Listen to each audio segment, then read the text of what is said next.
Bir evlat həsrəti ilə yaşayan bir ana bugün öz evladına qovuşub. Bundan deyərdim, gözəl də ola bilər bir ana üçün.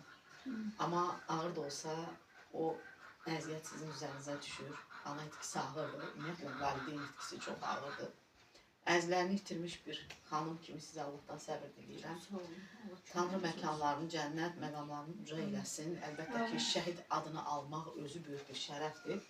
O ana ki, bizlə bir masada əyləşdi, bəli, oğlunun xatirələrini bizə danışdı.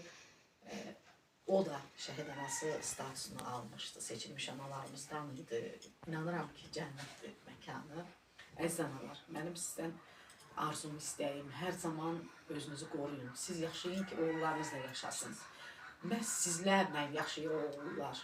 Düzdür, bacılar da, qardaşlar da, həyat yoldaşları da sağ olsunlar. Amma ana üçün balasından əziz bu həyatda heç bir insan ola bilməz. Ona görə də mən sizə hər zaman can sağlığı, uzun ömür, xoşbəxtlik arzu edirəm ki, siz yaşayın ki, onların da ruhu sevinsin, şad olsun ki, çünki tez-tez xatirələri, anım günləri xatırlanır və o şəhidlər heç zaman unudulmur. Düzdür, unudulmayacaq nə qədər ki, yaşayır Azərbaycan xalqı. Bütün şəhidlərimiz bizim üçün əziz və dəyərlidir, unudulmazdır. Hər birinin xüsusi qəlbimizdə yeri var. Tanrı məkanlarını cənnət etsin. Çox sağ olun, çox təşəkkür edirəm. Vəfa bacı, mən sizə Allahdan səbir diləyirəm. Allah məkanını cənnət eləsin. Elə qrupumuzun analarından Gülhəvva ana bugün iş olduğundan gələ bilmədi. Sizə salamını, başsağlığını getirdi. Şəhid bacısı Sevinç xanım öz salamını sizə başsağlığı getirdi. Dedi, mənim də əvəzimdən, mənim də adımdan Vəfa bacıya başsağlığı deyərsiniz. Anamızın dedi, Allah məkanını cənnət eləsin. Allahdan sizə səbir diləyirik. Bilirəm, sizin üçün nə qədər ağır olsa da, çətin olsa da, onu da qeyd edeyim ki, dəyərli izləyicilərimiz, Vəfa bacı bir ayağını rayonların bütün bölgələrimizdə, bütün rayonlarda şəhid qardaşını yaşatmaq üçün tədbirlərdə iştirak edən bacılardan olubdur. Mən sizə başsağlığı deyirəm, Allah sizə səbir versin deyirəm. Vəfa bacı, siz bu kitabın ana xəstə idi deyə bu kitabın təqdimatına gələ bilməmişdiniz. Mən bu kitabı sizə təqdim edirəm. Allah Yaşar qardaşımızın məkanı cənnət eləsin. Çox sağ olun. Allah sizi var eləsin. Nəsə sözünüz varsa buyurun. Raziyə xanım, mən bir əlavə eləmək istəyirəm, Buyurun. üzr istəyirəm. Elə buradanca mən Ağcabədi rayonunda bir şəhid ailəsini ziyarətə gedəcəm. Elə orada da bir yaşlı ana oğlunun 33 ildir həsrəti ilə yaşayır. Məhz 90-dan bəri şəhid olmuş şəhidlərimizin evlərinə getmək, onların ocaqlarını ziyarət etmək bizim üçün şərəfdir.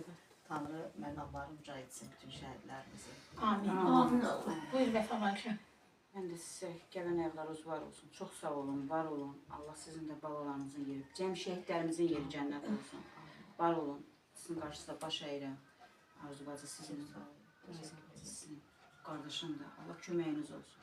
Siz kimlərini sahib gəlmişsiniz. Çox sağ olun, var olun. Borcumuz köməyiniz olsun. Borcumuz olsun. Allah cəm şəhidlərimizin yeri cənnət olsun. Düzdür. Yaşayın ki, siz yaşadacaqsınız. Başqaları yox. Siz nə qədər yaşayacaqsınızsa, balalarınız onda yaşayacaq. Çünki görürəm də. Allah sizə səbir versin.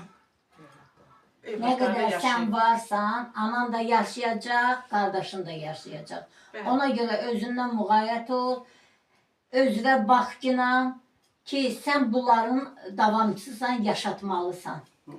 İndi bir özün için, kardeş kim gelir, indi bir de ana vəzi gedəcəksən. Ona göre Allah sana can sağlığı, uzun ömür versin kızım. Bir daha bu eve xeyir işlərə gələk.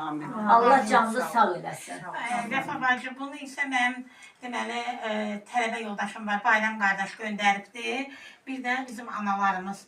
Allah qəbul eləsin.